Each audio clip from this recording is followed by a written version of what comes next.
is related to the consideration of the critical issue or emerging issue, and surely now is human rights and also the environment is becoming in the critical issue now.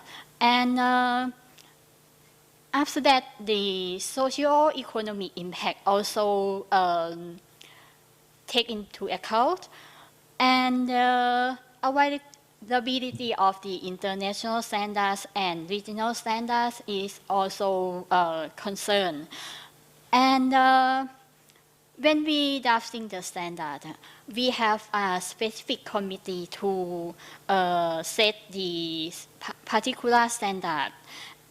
That the committees comprise experts, representative and relevant government agency, industry, academic industry, and as well as the farmer and consumer representative. The committee are tasked to carefully consider the detail of the standards, which are based on scientific information that gets obtained from the stakeholders. And about the standards, we try to align with the international and ASEAN standards and practice, and come up with the consensus on all requirements. Our office always takes into account the international reference like Codex, because the Codex is an international food standard organization that if you use as a reference when we get the debate in the international trade. So after we drafting the standards, we will try to improve the standards that in the future we will try to get the concern about the human rights and also the environment. But in the past, the standards just only focus on the food safety and quality issue. But now it's a little bit too concerned about the environment and also the personal and animal welfare. So I will give the example for the good agricultural practices or GAP that we set. In the GAP of the food crop, we just only mention about the water source, that it should not be from the environment destruction, and the farmer shall provide availability management of the wastewater disposal. This is to minimize the risk affecting environment of planting area and its invicinity. Also, farmers shall provide the conservation practice for water source and also its environments. The area that use planting shall comply with the relevant law and also the regulation. This is to prevent the trespass to the conserved forest. It's very, very critical issue for us, because we know that in the north of the Thailand, we found that the reduction of the forest right now. So now the government try to land management for the farmer. So and new planting area that should not adverse effect to the environment also. So plot layouts should be taking into account the impact on environment also. And the farmer shall maintain the planting area in order to prevent the soil degradation and also the soil collapse. So the planting practices shall not cause a risk to the environment, so the burning of the stubble prior to the soil preparation is prohibited. Is mentioned to the GAP for the maize production and also the rice production also. And the farmer shall conduct the production plan to exhibit the control measure at various steps that may affect the environment. And chemical or veterinary drug and also antimicrobial should be used as minimize as the need that to prevent the contaminate to the environment. So in the good aquaculture practices, we also mentioned that the regular monitoring of the farm environmental should be conducted. And for about the worker and the labor issue, in the standard of the food production is not so much mentioned. It's just only mentioned that the worker that involved to the pesticide activity shall have their examination of their health examination at least once a year, and also the shore workers shall be trained appropriately in the accordance with their responsibilities, and also measure of the farm operation should be cost minimize adverse effect on the local communities. And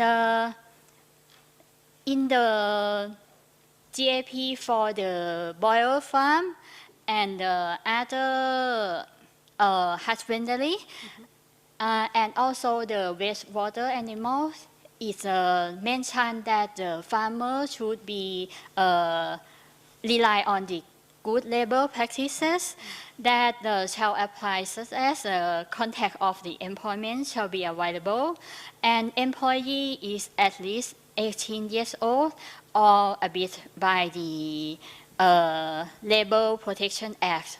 But for the aquaculture, the children that's less than 15 years old should not be hired.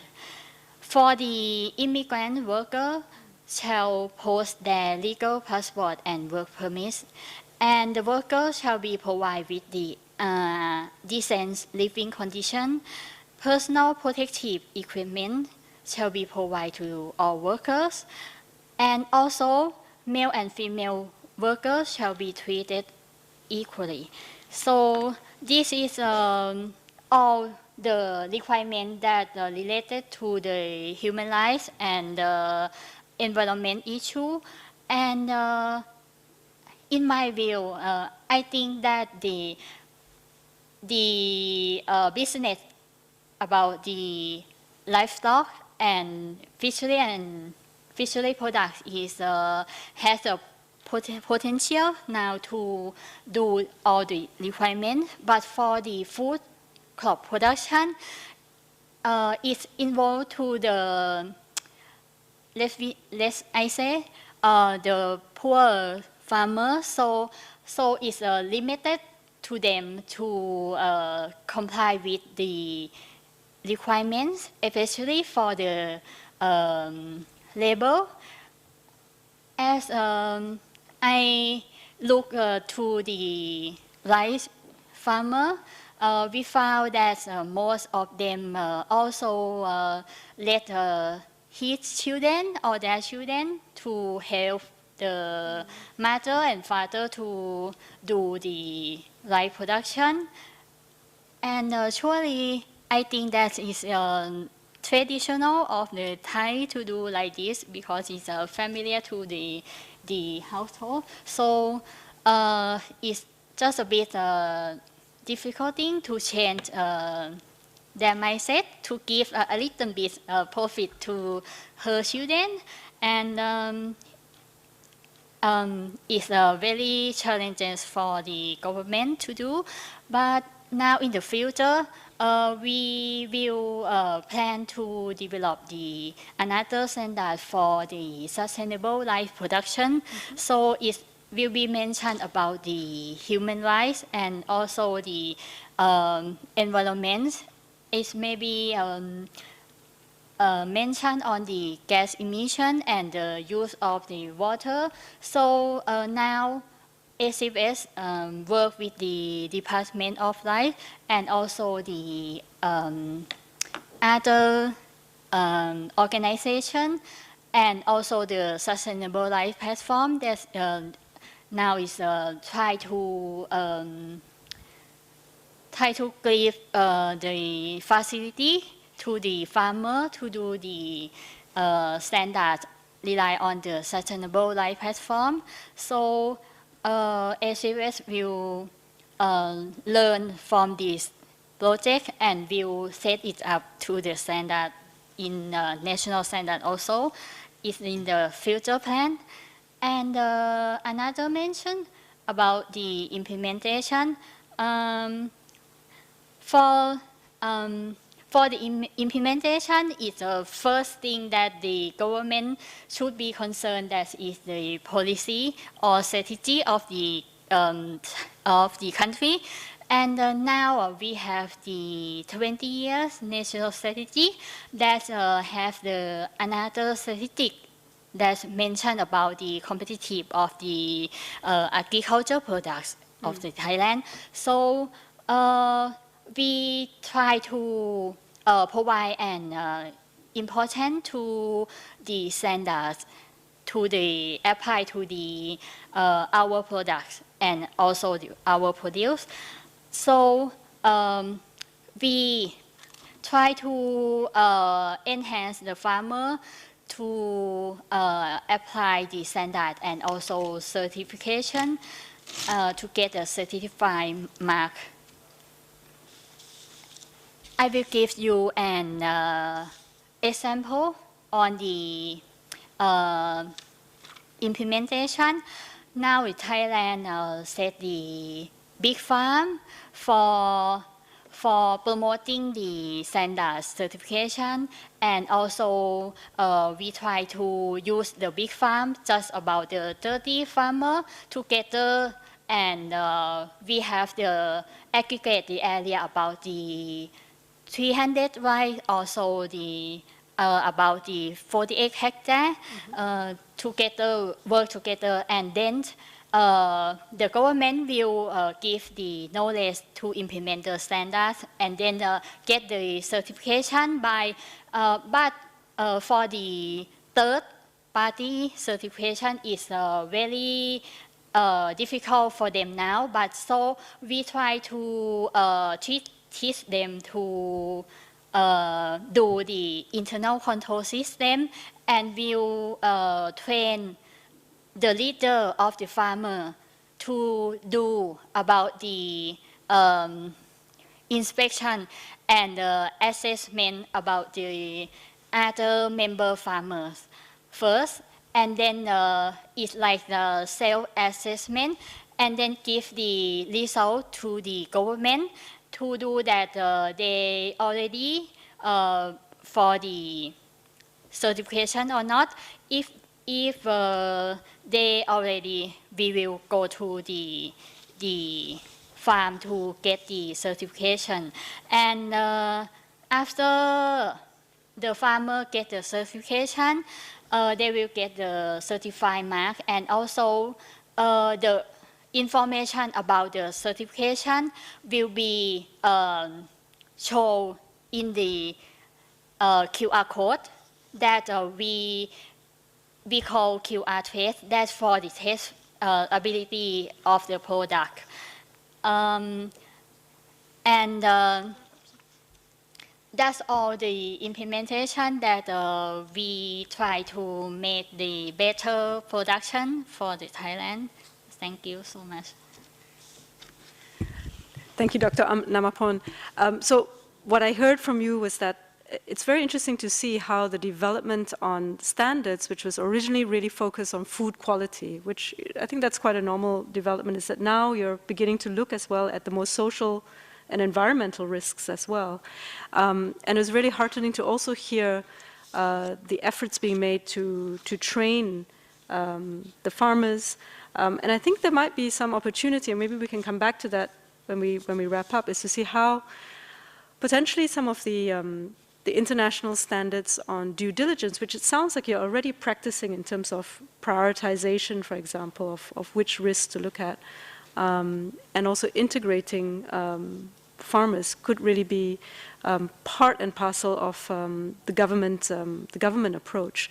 I would also like at some point when we come back potentially to hear from you, what are the efforts or what would the government want in terms of feedback from companies, and maybe not just the companies only on the production level, but the rest of the supply chain. I think that will be interesting. And also, given that if the government is taking such a leading role on the certification, to provide, will some of that information then be shared with others in the supply chain? Because that could be a very interesting source of information for others in the supply chain, so that together the full supply chain can work towards meeting some of these responsibilities.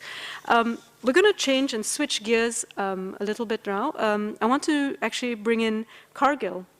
Cargill is one of the global traders and processors of food commodities. It's a really critical player in the supply chain, but many people may not really know. I'm assuming this audience, because of your interest in food and agriculture, you do know about Cargill.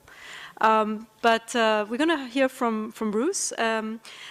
And it's quite interesting because the OECD, in our approach on due diligence, we actually propose that rather than doing audits in every part of the supply chain, and that we look at what we call control points in the supply chain and evaluate the due diligence actions of those control points. So my question to you, Bruce, is really, like, what is the role that you think traders play and can realistically play in promoting due diligence? Potentially sharing of information, but also collaborating with others. Groups like Cargill actually often have the ear of governments where they operate. I think that's actually you do have a lot of influence as well. But I'd love to hear from you, and I think you were going to talk to us a little bit about, and if you could use some examples, I think that will help illustrate for folks what you've seen. Great. Okay, thank you. You have the floor. Well, thank you very much, and thank you for inviting us to participate. Very, very happy to be here. So, real quickly, who is Cargill? We're probably the biggest company you've never heard of.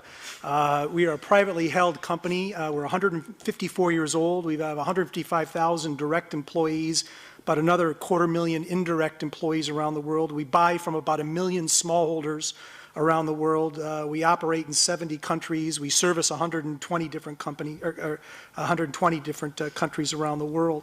Our mission is to provide nutrition in a safe, reliable, and sustainable manner, and meeting the goals that you were talking about earlier, where we're looking at 9.5 to 10 billion people in 50 years, and how do we feed all those people in a sustainable manner?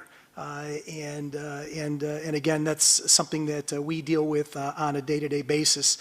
Some of the things that Cargill does, we're basically involved in just about every agricultural commodity supply chain, both as a trader and as a processor. We're the leading animal and aqua feed manufacturer in the world. We're involved in food ingredients and all those things that you read on the side of a label that you can't pronounce or don't know what it is. That's what we make. Lecithin and monodextrin and all that kind of good stuff. We provide those food ingredients to our customers around the world. We're in the meat and protein supply chains around the world. We're one of the biggest beef, chicken, and turkey producers and processors in the world. We're also starting to become quite a large investor in alternative proteins and alternative meats, both using vegetable proteins to develop alternative meats and also cellular technology. We're the largest dry bulk shipper in the world, and we also have a finance and risk management arm. So that's what we do every day and keeps us all quite busy. But anyways, getting back to your question, really where we're at in today and really kind of the change that we've seen in the last 5 to 7 years is the whole aspect of sustainability. It is a key aspect for our customers, which makes it a key aspect for us. And my colleague here from Nestle will talk a little bit more about that. But essentially, we're seeing a growth in consumers' awareness of where their food is coming from and wanting to know more about their food, how it's produced, where it's produced, and the practices that go around producing that food for them. And that's not just in the West. We're also seeing that quite more in the Asia-Pacific region on that. And that does include human and community rights. So things like FPIC, free, prior, and informed consent, labor standards. All those things are becoming much more important, if not the key elements of how we need to operate. And we do it because it's good for business. I mean, we have to do it. If we did a calculus of if we didn't do these types of things, what kind of business would we lose? And we'd lose a lot of business. So there is an economic case for us to be spending the millions of dollars we do on a year-to-year basis to move sustainability forward. And again, the way that we're basically approaching this as a company is by supply chains. So each supply chain has a different set of sustainability criteria, whatever those are. And mainly because they're just so different as growing soybeans versus growing seaweed versus growing a cow and processing proteins are all so extremely different. So not only do we have to deal with sustainability and labor practices as a global issue, but start thinking about it for every single supply chain that we operate in. We've got to work with our stakeholders, our customers, the NGOs, the governments, to develop a way to kind of, first of all, define what sustainability is, and then how do we introduce programs and then measure our progress as we go forward. And again, one of the key elements of sustainability is traceability. I mean, basically, you can't have sustainability without traceability, which is requiring all of our companies now to understand what is in our supply chain, where things are coming from in this. So, things like blockchain are starting to become much more important for us. As we move forward. NGOs play a critical and key part of this, both in working with us to define what sustainability is in a particular supply chain, monitoring sustainability, then also a validation role for us as we move forward. And again, what this requires then is really a change of behavior in what we're going through, and everybody says, well, why can't you do it tomorrow? I mean, you know what you need to do, go get it done. Basically, what we're looking at is requiring the change of behavior with millions of people, and quite literally millions of people. As I said earlier, we buy from over 1 million smallholders alone on a yearly basis. So you're talking about just in our smallholder supply chains, and that's a variety of different commodities. We're looking at having to train them, get them up to speed, and then getting them certified to do that. So with that, I was looking at your introduction to this, kind of things, what's working well? What do we have to celebrate? Mm-hmm. And I think there's a lot of things that we have an opportunity to celebrate, and particularly over the last 5 to 7 years. I think firstly, global food company policies now incorporate all this stuff. Sustainability is in the center of the global food industry. It is what we are striving to do. It is what we're spending millions of dollars on, developing systems, and that includes not only deforestation and climate change, but also human rights and labor rights and FPIC. And how do we go out if we're going to go build a plant in Indonesia? What do we need to do to make sure that the community comes along with us as we think about building a plant? I think a couple other great success stories lately have been palm oil. Even though palm oil kind of gets kicked around quite a bit, just in the last decade, we've seen now 12 million tons of palm oil being certified by the RSPO as being sustainable, which is about 21% of the global supply chain. Cargill has done a couple of things in trying to get in front of the sustainability dialogue, and that would be we developed the first coconut oil, lauric acid, sustainable supply chain. We're doing that with GIZ, P&G, and also BASF, and Rainforest Alliance is our partner on that, and we've actually made a couple of shipments now on sustainable coconut oil. We just also announced a sustainable seaweed supply chain. Yes, we grow seaweed for collagen for your makeup and whatnot, and we're working with ProForest on that. And the other nice thing, a couple other nice things that we're seeing that come along is worker safety is becoming a much higher priority in the region. I mean, if you don't read a lot about it, but in the palm industry is an extremely dangerous industry. And it's not just things like getting hit by a tractor or palm trees falling on you. It's things like snake bites.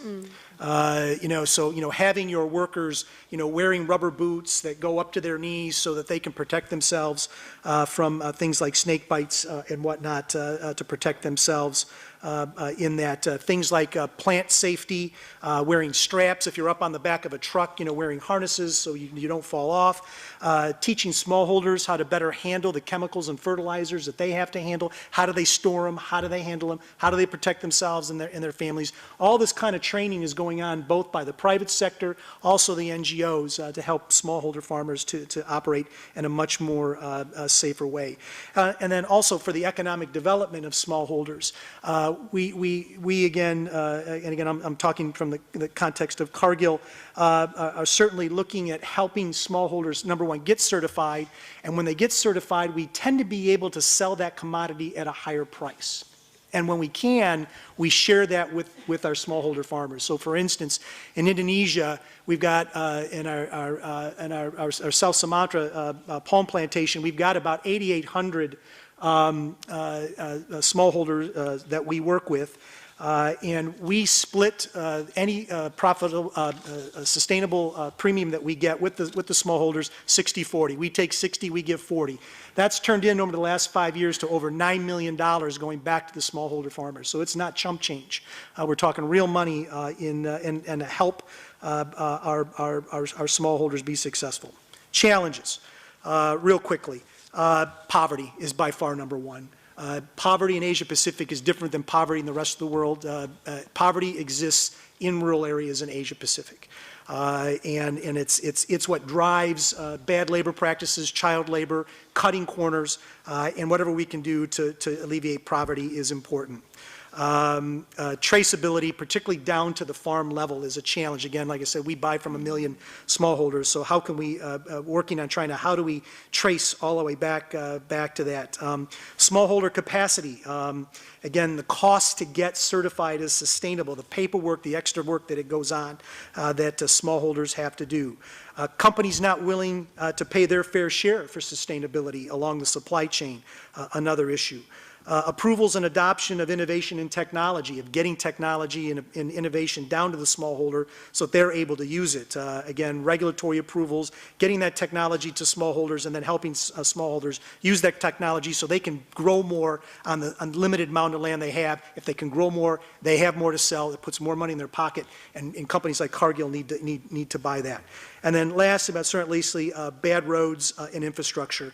Most injuries that happen around our facilities and I think around the region are basically motorcycle and car accidents because of bad roads, bad lighting, and these, and as workers are going back and forth from their home to the wherever they're working on motorcycles, it's an extremely dangerous and a multitude of fatalities. So I hate to end on a negative point, but those are the challenges I think that we identify. Great. Thank you very much, Bruce. Would like as well, maybe in the next round, when we open it up for questions as well, to maybe reflect as well on, you talked a lot about the successes. It would be useful to also understand a bit, where do you see, in addition to the challenges you laid out, but maybe some of the challenges that are more specific to the due diligence aspect. Deforestation is and a lot of companies have made commitments. These commitments are coming up in the next couple of years. And these are real problems also because you need to get the buy-in of states, for example, of the countries as well, to help you meet some of these commitments. Would be really interested in hearing from in your point of view on that as well. Look, we're going to go back to Thailand, and so I'd love to introduce now Prad, who will talk to us about Thai Union. And Thai Union is no stranger to some of the most complex risks in the food supply chain. I've myself just recently been learning and getting a crash course on the seafood supply chain, the multiple level issues involved, very entrenched working practices, poverty, lack of oversight, unidentified illegal fishing. OECD and FAO, we recommend working with stakeholders. And Prad, you have the floor. Just if you could just describe some of the steps that Thai Union has taken. I know you've got really good examples here, so would be very willing to hear your point of view. Thank you. Thank you, everyone. Thank you, Shivani. So I think you're right that you said that Thai Union is no stranger to really kind of all sustainability issues. But I will also frame the question as saying that Thai seafood industry also no stranger to these issues. And to be fair, the global seafood industry, these issues kind of persist and it's still in different parts of the world. So I mentioned that because for Thai Union Group, the way we approach sustainability, we have a sustainability strategy called Sea Change. When we think work on sustainability, we don't really just focus on our factories, our operation and supply chains. That will always be a priority for us. That's how we can affect people. But we also want to kind of change the seafood industry for good, not just in Thailand, around the world. And we do that through collaboration. So just to kind of give a bit intro about Thai Union. So we are seafood processing company. We started in Thailand about 40 years ago, but we are a global company. We have factories here in Thailand, in Vietnam, in Europe, in North America, in Africa. So we are processors, so globally we don't own any fishing vessels, we don't own any farms. So we have to kind of effect change to using our market leverage and collaborations going forward. So in terms of, so I'm actually a human rights manager, so my roles a lot focus on safe and legal labor side, talking about workers, the rights of people that work in our factories and supply chains. So the examples I want to give will focus on that, but of course we have other works around responsibility to environment, such as issue around IU fishing, overfishing, and so on.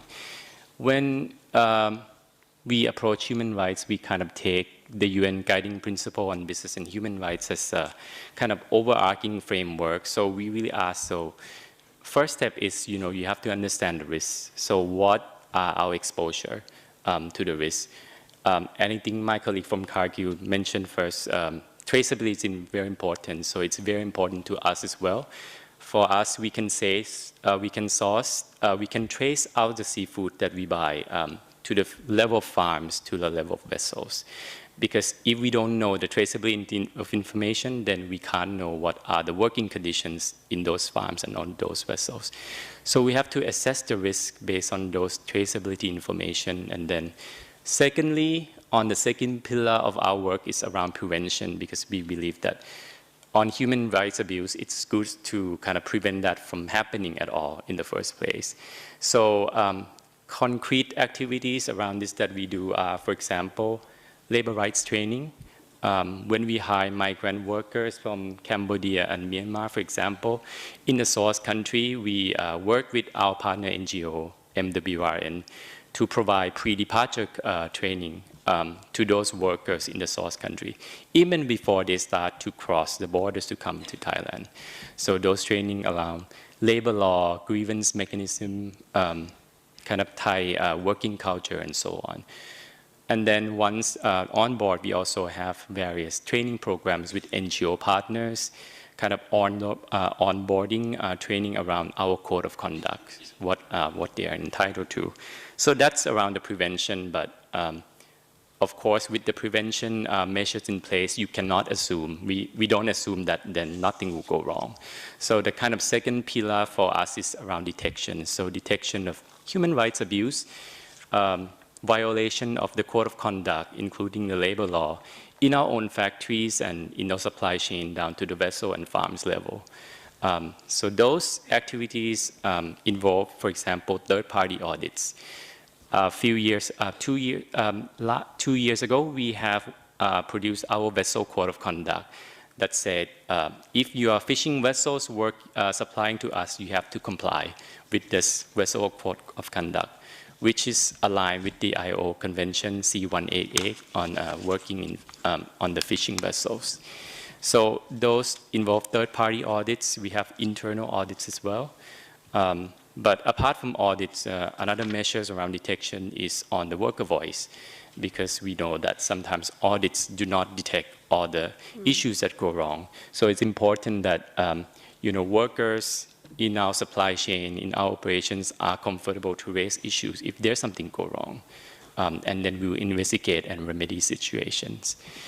So this year, for example, we gonna start a program that look at how we Thai Union factories can improve internal worker voice mechanism, so that workers can trust more and more comfortable talking to our human resource, for example. That's a kind of third pillar, and then the fourth pillar is around remedy. So if we detect something wrong, then we have to remedy the situation, whether it's a change in policy, if it involves a supervisor and so on, then we have to look at different measures around that.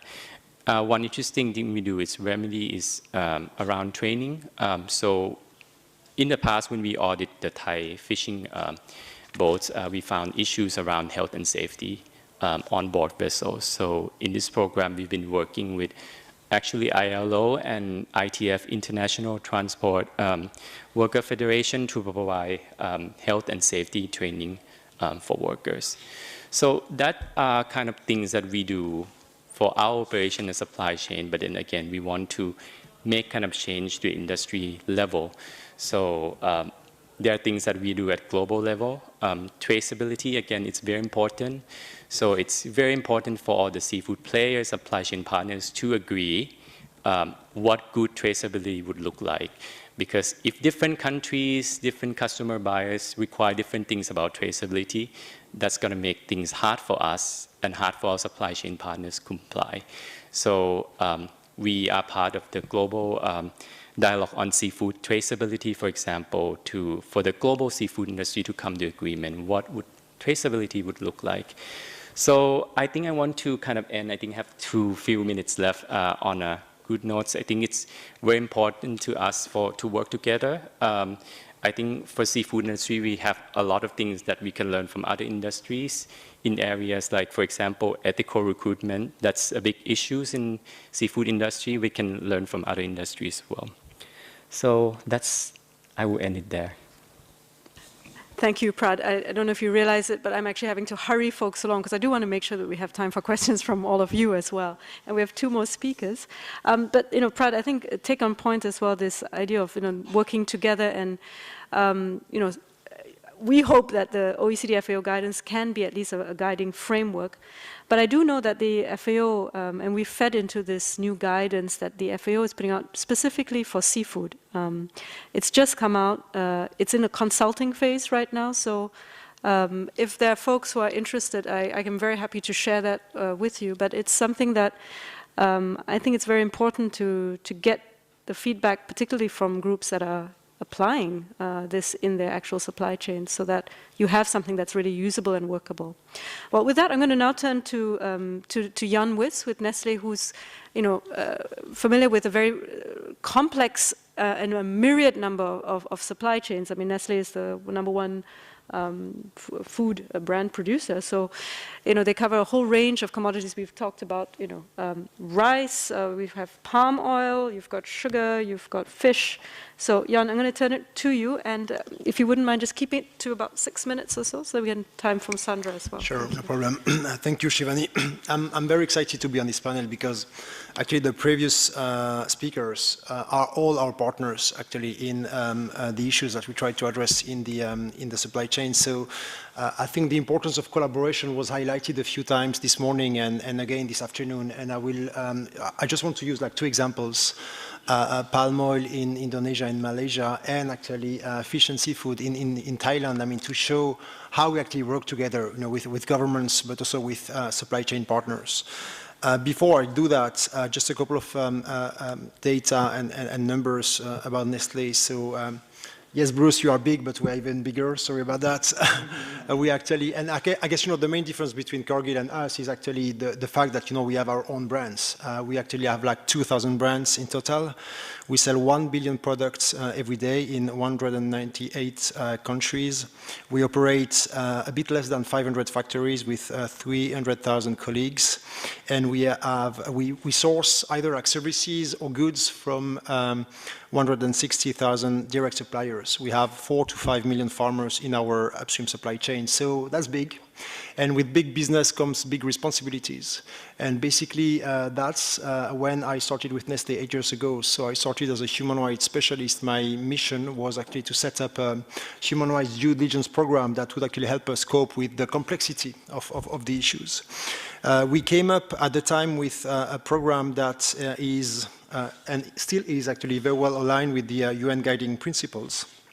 Although it certainly like needs a bit of a refresh, and this is what we are doing right now with the Danish Institute for Human Rights.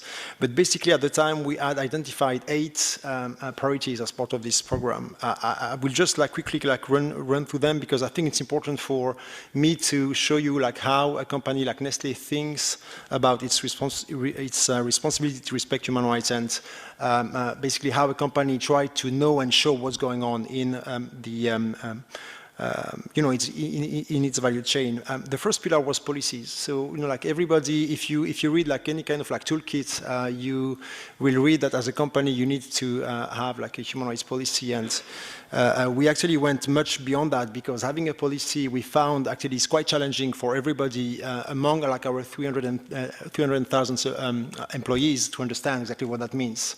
So what we have done is since 2011 we have mainstreamed human rights into like 17 different policies. So you actually like find human rights references, human rights language into, of course, the human resources policy, but also like into the consumer communication policy, the privacy policy, our supplier codes, to really try to actually make this human rights language much more tangible for employees and actually to help them implement these requirements in their area of work.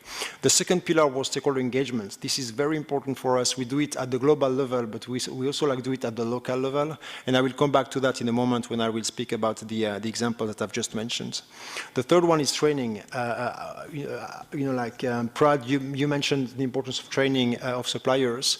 We also do train our own employees so to make sure that they understand what human rights are, and they understand not only their rights but also their duties as Nestlé's employees.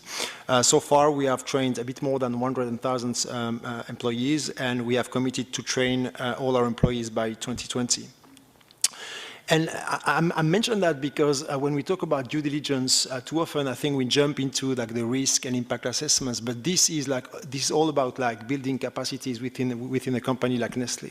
And I think this is important because the fourth pillar is about human rights impact assessments. We carried out since 2011 13 human rights impact assessments in what we call high-risk countries, and we found out that like in the countries that we were doing this assessment in, where people had been trained, I mean, the quality of the data, the quality of the information was much better because actually people understand like what we are talking about.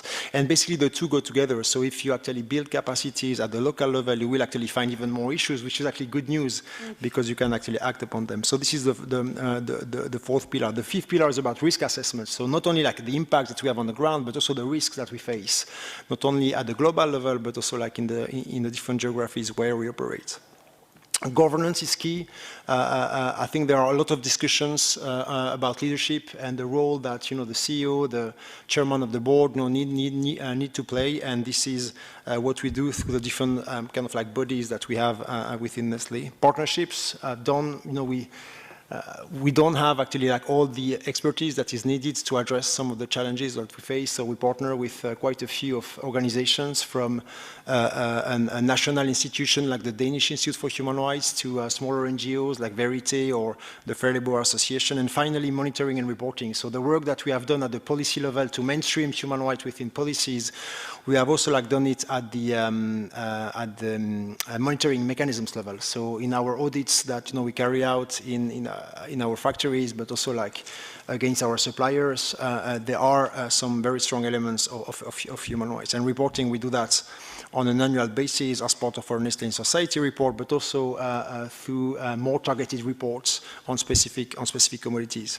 Basically, I'm saying all that because for us at Nestlé, human rights is all about how we actually mainstream human rights within our business activities, and this is really the main objective of this program. I will just like use one example because I'm short of time, but basically just to build on what Prad mentioned on Thai seafood. Here, the work that has been done by the Thai government has been really like crucial for us, because especially when it comes to traceability. From like almost like literally overnight, you know, we improved our traceability record from 9% to like 90% because they actually like made mandatory for boat captains to register. And before actually this law passed, you know, we have no or actually limited visibility over our supply chain, which is like a big issue because if you don't know where your stuff comes from, you don't know actually what the issues are. So this is really like an area where a government can actually make a big difference for us in terms of like improving traceability, and we are really like thankful to the Thai government for having done that. We have also worked with them on a demonstration boat, to actually show to boat captains what an ILO perfect boat, you know, looks like in terms of like the health and safety standards and working conditions. It's really like for inspiration for us to inspire the boat captains that, you know, we buy fish and seafood from.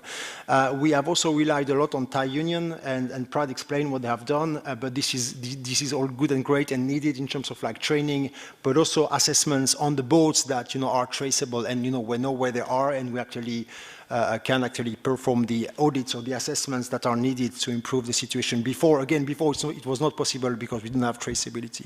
And finally, the collaboration with NGOs. I will just like mention two, Verite and ISARA, that are really like involved not only on the training that we deliver either through Thai Union or other suppliers, but also in terms of like accessing workers, especially migrant workers that don't actually speak Thai.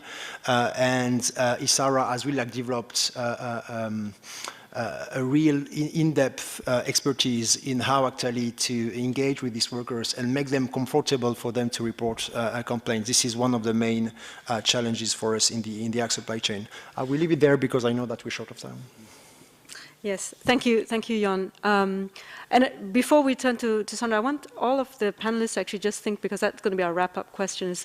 There was this morning, you know, this idea of a journey, and then someone very rightly saying, look, we need to light that fire under the journey. And so just think through, like, what are some of the things, or like your wish list of maybe two things to light the fire, to take these ideas, some of these innovative ideas to scale. What would you like to see change? So just think about that. But I'm going to now turn it to Sandra Kosa. We've heard a lot of, you know, the positives, and Sandra, you know, she's going to be telling us more about, I think, the challenges, because I think there are many challenges still remaining. Sandra, you have the floor. Thank you. Thank you. Thanks for the invitation as well. And we are not big, we are very tiny. And I think that's also part of the NGO communities, you know, not to have always the means that they would like to have in order to face the giants. But anyway, at Sherpa, we draw on the power of the law to fight against new forms of impunity linked to globalization. So we do that through advocacy or strategic litigation. And as far as food and agriculture is concerned, we have recently been working with Mighty Earth, which is a US NGO, and another French environmental NGO on the soy industry. Because it's quite well known the consequences of palm oil production, coffee, or cocoa on the environment and human rights.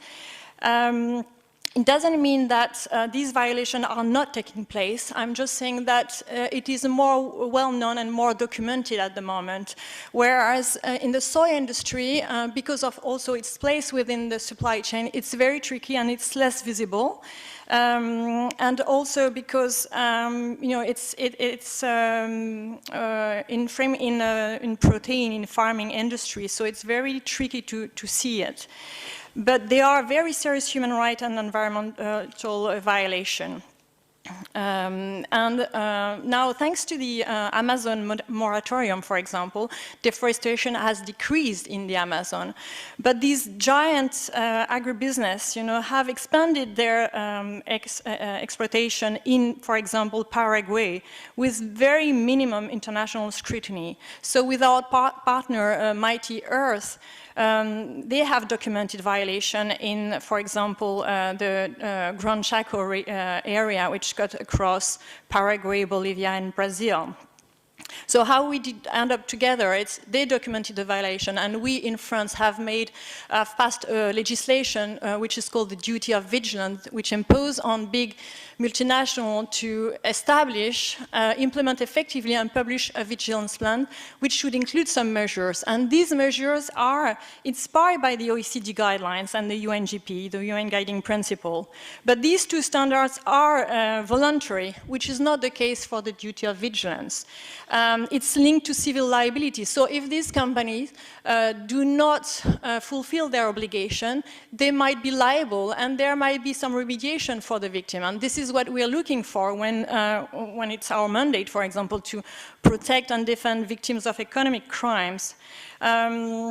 So we have called on 20 companies to produce their report and explain how they have implementing the measure to trace the origin of soy, for example. Also, where there are concrete action to avoid using salt resulting for deforestation. Our main goal in that was to expose the fact that deforestation caused by soy is directly linked to their activities. So these companies could be facing judicial procedure. So we have published a report in March this year based on the company's answer. It's also accessible on the website of the different NGOs. Some companies just did not answer to our request. Some did answer but refused to share the information. And the one who did answer recognized the need to address the risk within the supply chain, despite being at the very end of the supply chain. So this is quite positive. But all the companies that are concerned by the due diligence measure provided by the OECD are not following, the OECD are not always all following the OECD guidelines. And if we exclude some of the few exceptions, so only the companies that are subjected by the law on the duty of vigilance have started to take measures. So in general, deforestation is very hardly addressed in the vigilance plans that we have analyzed, not to mention deforestation. So what are the main challenges that we are still facing? And it was mentioned by Shivani as an introduction. I mean, when speaking about agriculture, you are speaking about all the kind of human rights and environmental. Environmental right because also deforestation generates, the use of GMO, so genetically modified organism, pesticides. So it then contaminate water. So it infringes the right to health and the right to a healthy environment. It also concerns labor rights. So you have very low wage, as it was mentioned. We have cases of forced labor, and not only in developing countries, also in Europe. There should be also a focus on women who have a very special need, and this is not addressed. Shivani mentioned also the unpaid family member. And there is also this, the land right issues with displacement and the issue of land grabbing. There is a report by Global Witness that said that agriculture industry has generated the highest death and attack on human rights defender. So there is real issues there about all these rights. What about the standards? The standards, they exist, and there are recommendations. They are quite comprehensive, I have to say, but the violation remains. So what do? Do we still keep on talking about this journey? Are we going to be at the same place in 10 years' time? No, I think we need to go beyond mere reporting and focus on risk for social and environmental rights rather than risk for companies. And this is what the duty of vigilance legislation in France does. It has to shift the paradigm, so companies should not be looking at their own risk, whether it's defamation, whether it's financial risk. No, they have to look at the risk for the impacted communities that they are working on.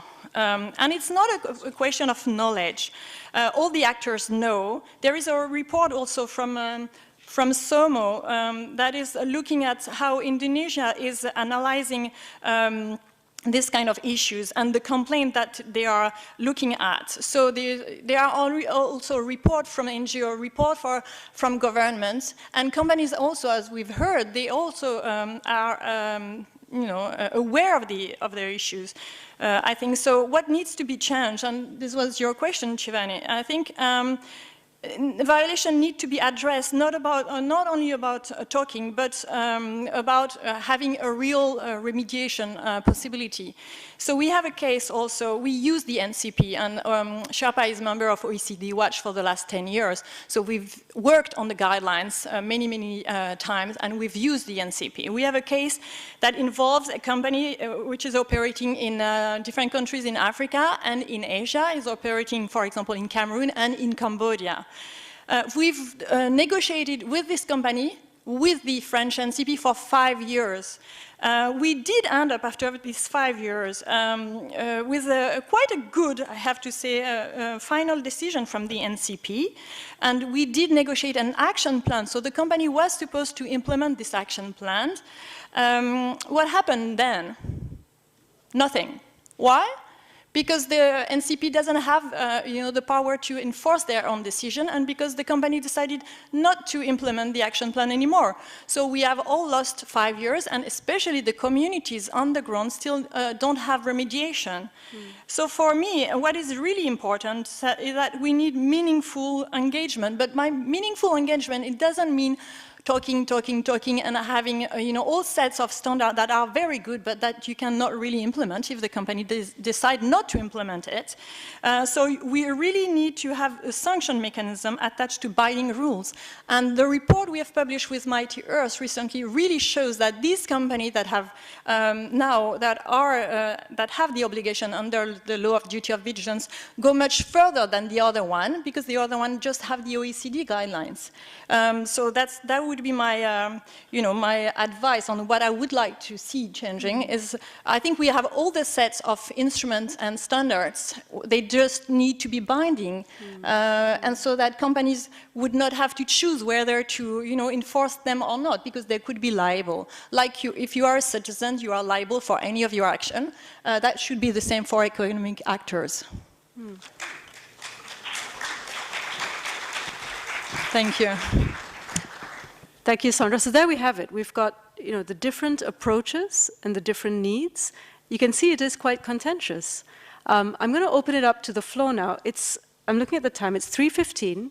We're supposed to have a stop at 3:30. But I'd like to get your questions. Let's do a round of at least 4 or 5 questions. So be quick, ask the question. Please don't make long statements so that we can actually use the time efficiently. So over to you. Yes, and I need to put my glasses on because I can't see otherwise. Sorry, yes, the woman at the back, yes, please. Good afternoon. I'm Mirna Dominguez from Weaving Women's Voices in Southeast Asia.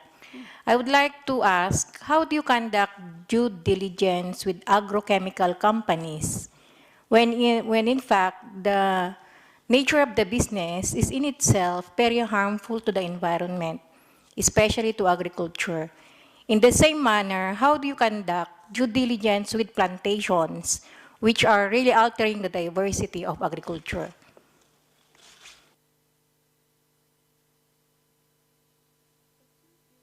Woman in front here, yes. Hi, I'm Ghazal from Global March Against Child Labor. So we talked about the challenges of diverse products and tracing their supply chain. But what about finding similarities of issues across different products? Because if you look at agriculture specifically, you'll find that it is massively dependent on migrants who are striving in an informal economy. And while it is good to work with smallholder farmers and traders, what about addressing the informal nature of the sector itself, which still allows middlemen or labor contractors to operate and outsource cheap labor from the most backward areas, for example, in India?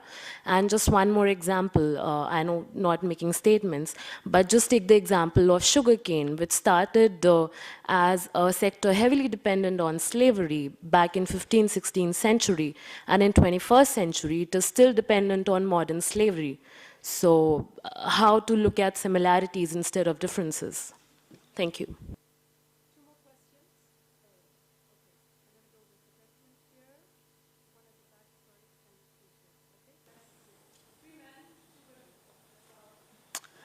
Hi, my name's Matt Fry. I'm with HM Close, a business unit of Limagron, which is a French seed company. My question is around China. I think in Southeast Asia, probably the biggest influence, both now and in the future, in terms of fruit, vegetable, meat, will be consumer demand in China. With your guys' current experience, can you guys talk generally or broadly about, what is your current experience in terms of the Chinese market and harmonizing in terms of responsible business and human rights, as well as how do you see that changing in the future as that increases? Hi, my name's Matt. I recently launched Article 30. And Article 30 works on business and human rights, looking at best practices in the field. My question's about what I believe to be the force multiplier in all of this, and that is land rights. And so when looking at land rights, I'm wondering to kind of get some thoughts on how we deal with that, not only as a Pillar 1 issue, but as a Pillar 2 issue, and seriously reckoning with it.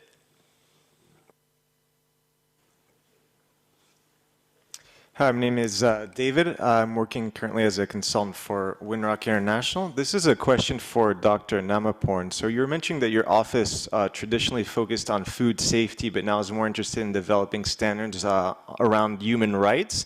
And I just wanted to ask for clarification. So has the Thai government already developed standards specific to working conditions and human rights in the food and agricultural sector, as is the good labor practices in poultry or fishing, or are you at this stage just recommending farmers and food producers to implement existing standards?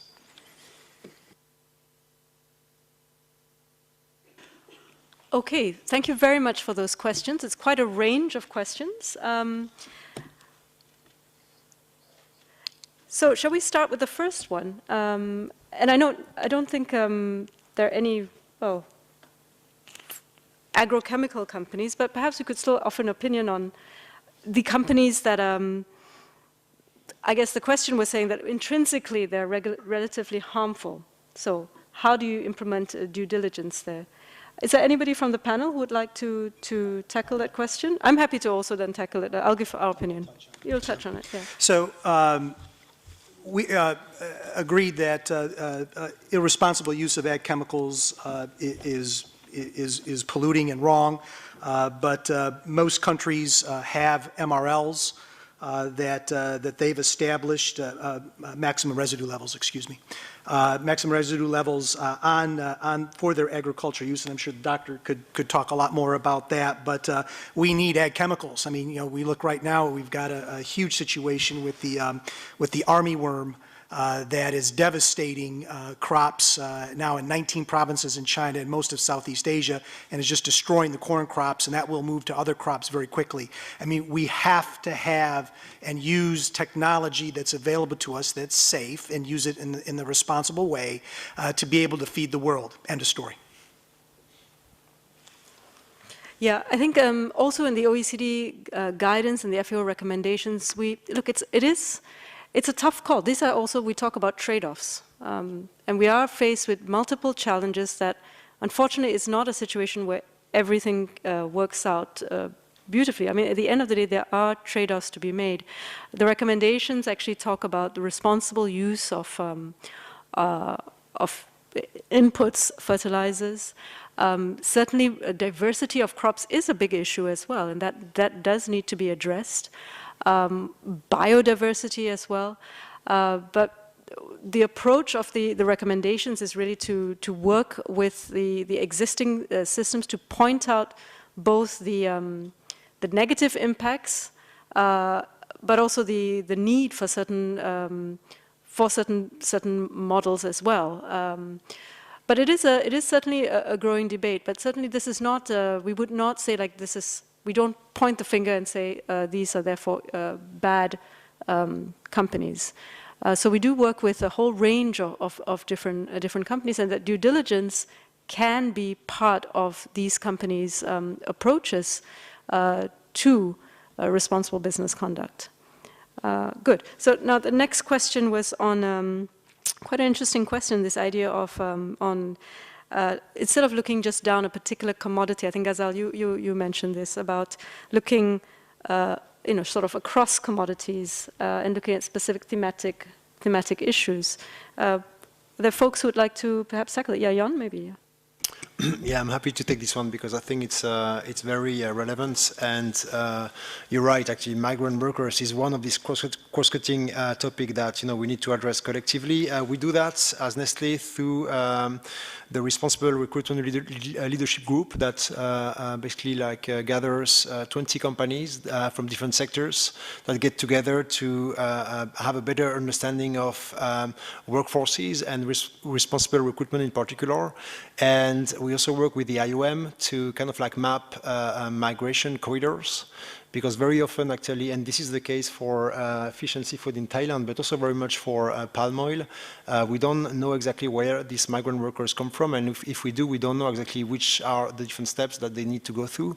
And this is a little bit, I mean, I don't want to make the comparison, but this is very similar to the kind of traceability work that we do on commodities. We need to really understand more, and so we do that together with these companies and also with the IOM and some NGO partners. It does take time though, because it's a very hidden business and a very hidden sector. But I think we have done good progress, and some of the companies that are in the leadership group have already made great progress on this. I'd just like to add a word about this cross-cutting issue. I think it's very interesting also to take that at an advocacy level. So when also advocating, at a government level, especially what we did in France and what we are doing now at the European level, is to try and see these violations as a whole. So the French legislation touch upon all kind of human rights and the environment. Because if you do a legislation only on cocoa or soy, or textile, then you'll have a hole in the diagram, and this is where violation happens. So you should also have a look at, in terms of legislation, that it should be overarching legislation about corporate accountability. And in terms of the guidelines, we have issued also, because companies have told us we don't know what is duty of vigilance or due diligence. Yes, obviously they know, because they are already proclaiming they are doing that, especially in an ethical code of conduct or ethical charter. But in order to avoid, having this kind of complaints, we've issued also a guide which is called Vigilance Plan Reference Guidance, and it gives also, it's on our website, and I have just a few copies. It gives also the kind of expectation that NGOs and stakeholders, so including trade unions, are expecting to see companies taking on, and not only about what company can do, but what they should be doing. And just to add on the across commodities, or even frankly across sectors, I mean, at the OECD, we do work very closely with different companies, also civil society, across sectors. And we started traditionally looking at specific sectors, so the minerals value chain, agricultural value chain, garment and footwear value chain.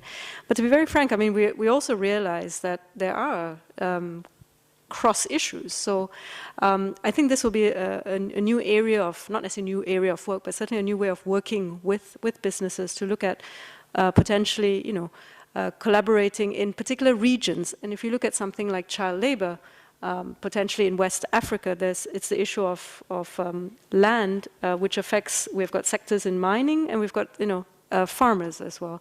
So it's land use.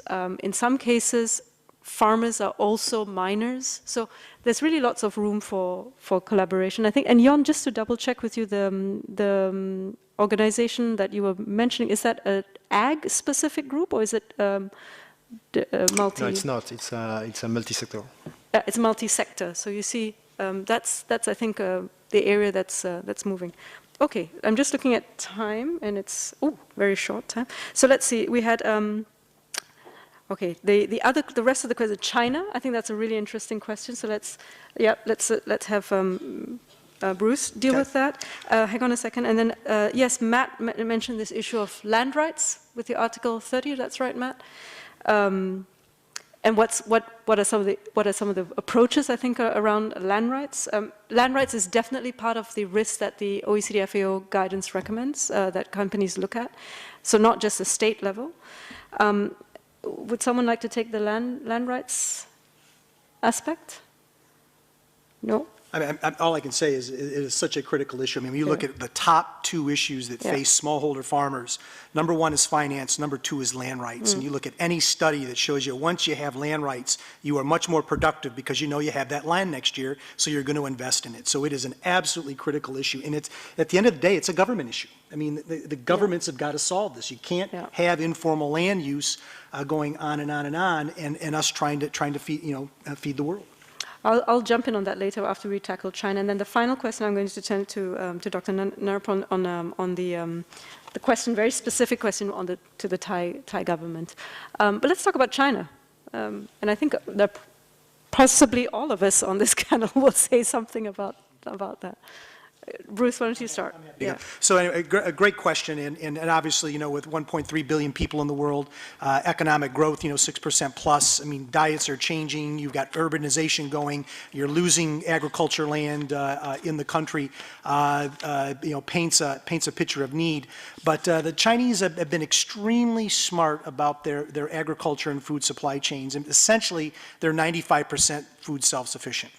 And what they've done is they've been very, very smart about what are the things that we could possibly source from other geographies that do not put us at risk, that make sense, so we can use our land to grow other things, so that we can be self-sufficient in most of the foods that they eat. And they've been, and soybeans is a great example, even though with the tensions that are going on with the soybean trade. But China grows about 15 million tons of soybeans. They buy 100 million tons of soybeans a year.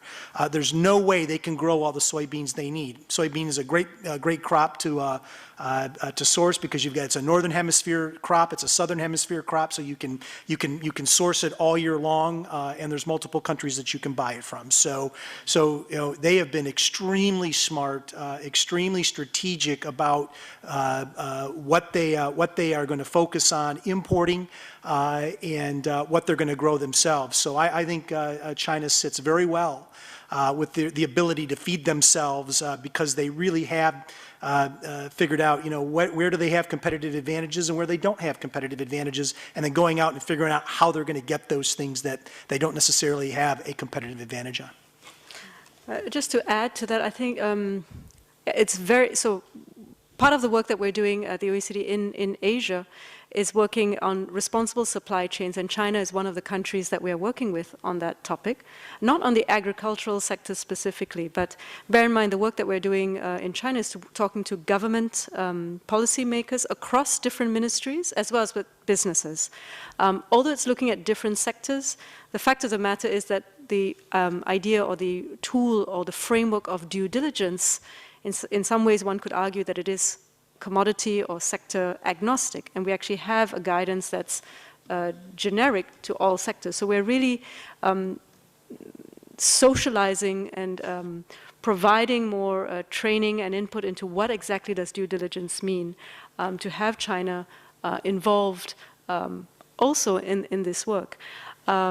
There's also work that we'll be doing, with China as an investor. China is a large investor in many of the Southeast Asian countries in agriculture. So again, what we're looking for is not just investing for investing's sake, but also responsible investment. And remember when I spoke about due diligence, and when we talk at the OECD about the supply chain, we're really talking about the full value chain. So we're not just talking about producers and processors, but really groups like investors as well. So we certainly are having conversations with China, and China is also taking leadership on a number of areas, including in biodiversity. Next year, it's China is leading on the biodiversity COP. So I think there's certainly room, and China is part of the equation and the solution for where we need to go. Let's move to, unless somebody wants to jump in. I'm mindful of time. I do apologize, everyone. I should have kept a stricter code on that. Land rights, I think we did cover it. Would anyone else like to jump in on land rights? Yep, Sandra?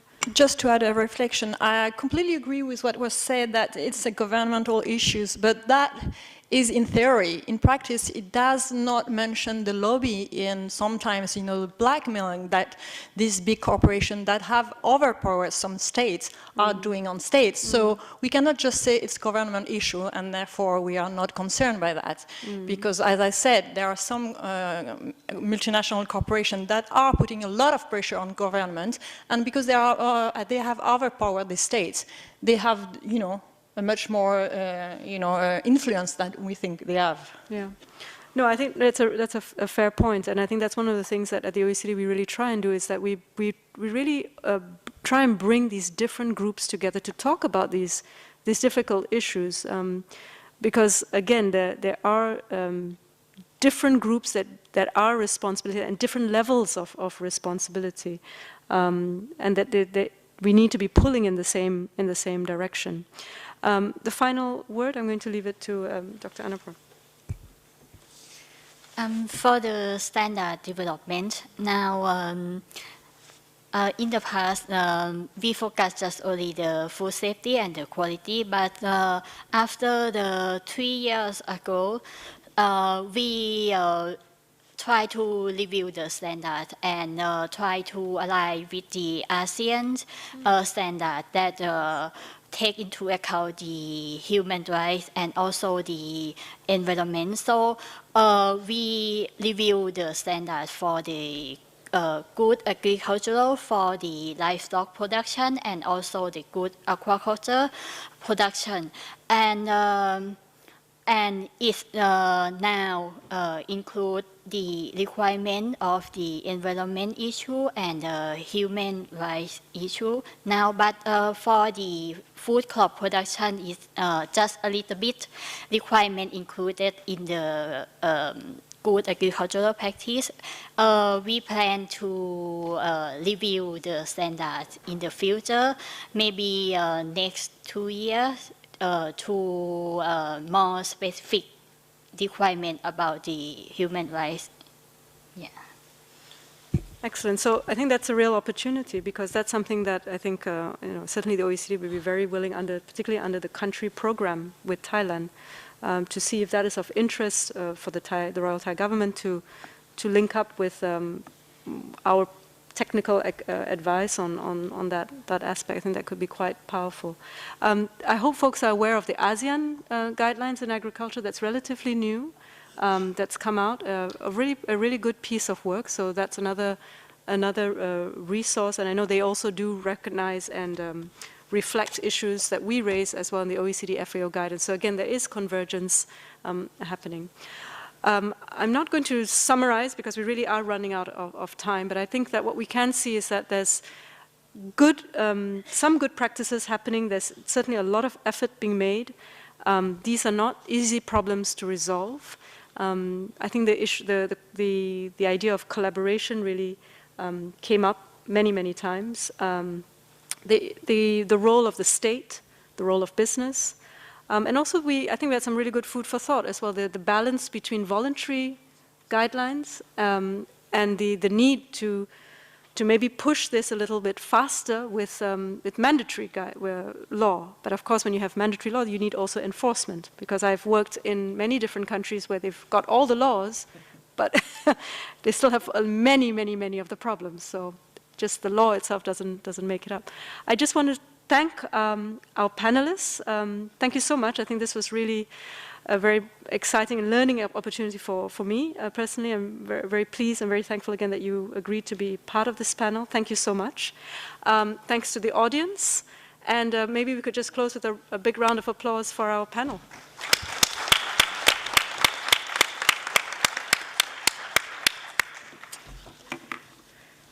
So there's a break now, 15 minutes. There's, I believe, coffee and tea and probably some snacks because we're in Asia. So just outside. And then we'll all be meeting back in side sessions for this afternoon's, for the rest of this afternoon. Thank you.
Yeah,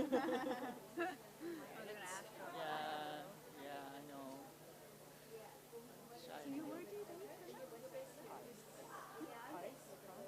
Oh, wow, you came all the way from France to Bangkok. Oh, you should have stopped by Myanmar. It's a long flight. Next picture. Because we have like several different people managing different parts of this Asia program as a whole. So everyone is nice to Is Bangladesh part of it or not? Bangladesh, is it part of it or not? Is Bangladesh not one of your countries? not member OECD member countries and then not part of this Asia. Because I know some Bengali input companies, the big ones, have been helping, huh? I mean, feel like if we, raise funds for more like broader program in the future. Shivani, I meant to greet you earlier, but I lost the opportunity. I'm so glad to see all of you. Yeah, thank you. This is something that I have done in the lunar meet. Yeah, we've been yes. So I have actually how to do ground truthing, how to provide the boundaries, all the technology. They can actually use our app to have some do you have time to meet tomorrow? Maybe we can explore. We have to take the time in the topic there. So I was thinking where to really start, because if anyone can start, you can actually complete it. But me, my company cannot start up a training center. That's a little too much, but maybe like the ILO. We're thinking of doing a training.